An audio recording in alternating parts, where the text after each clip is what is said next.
Hello and welcome back. Before I get started, don't forget to like and subscribe, and if you like what I'm doing here, feel free to visit my Patreon page so that I can bring you even higher quality material. Let's talk about privilege, and by extension, prejudice. No, I'm not talking about white privilege or racial prejudice. What I'm talking about are the unseen privileges that many in society come to expect without realizing it, and the prejudices that they may not even know they hold. When people look at a person of size, often they see what their prejudices tell them to see. They see a person who, they believe, either overeats or has an unhealthy diet. They see someone who, in their eyes, doesn't take care of themselves.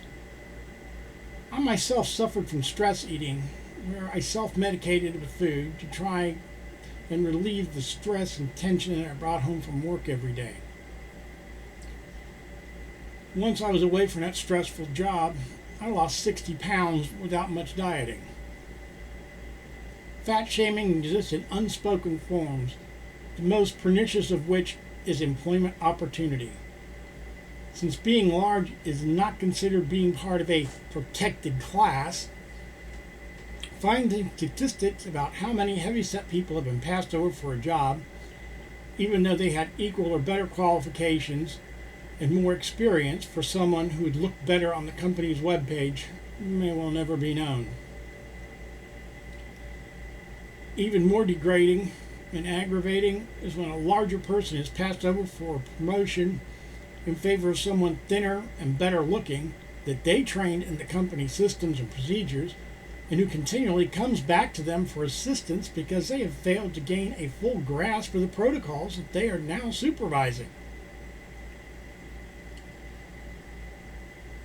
Anyone who says sexism does not exist in this day and age are blind, self-deluded, or possibly both. I personally watched one of my supervisors walked out the gate because he failed to fully and properly articulate a production problem. His comments may have been poorly spoken, or they may have been honest from the heart. We'll never know. Of the 7 people in one section, the only 2 who could perform one procedure at the level of efficiency and economy that the higher-ups demanded were the 2 women in the section.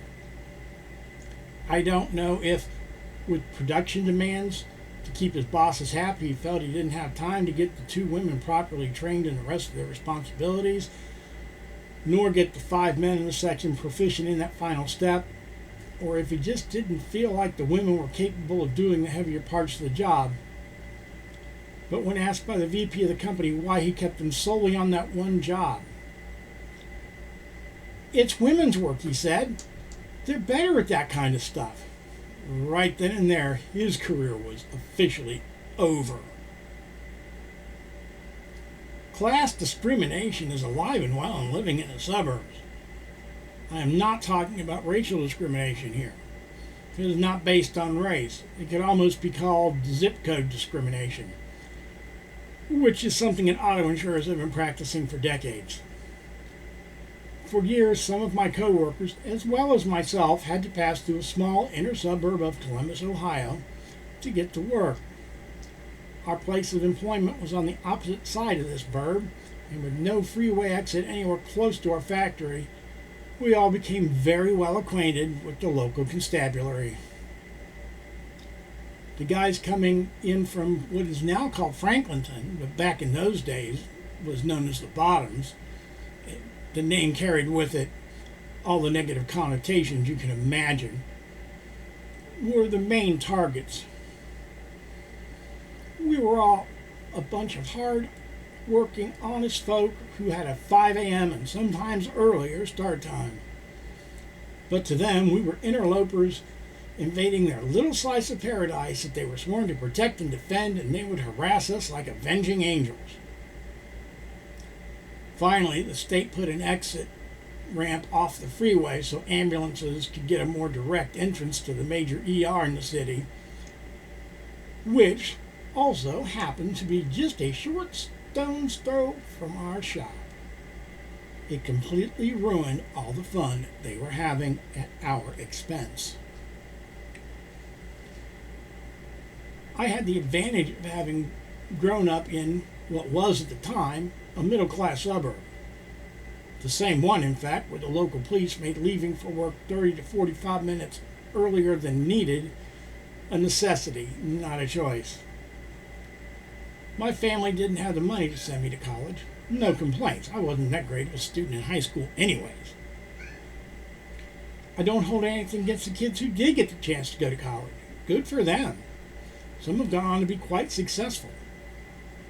One thing I did experience, even without a college diploma, was employment privilege.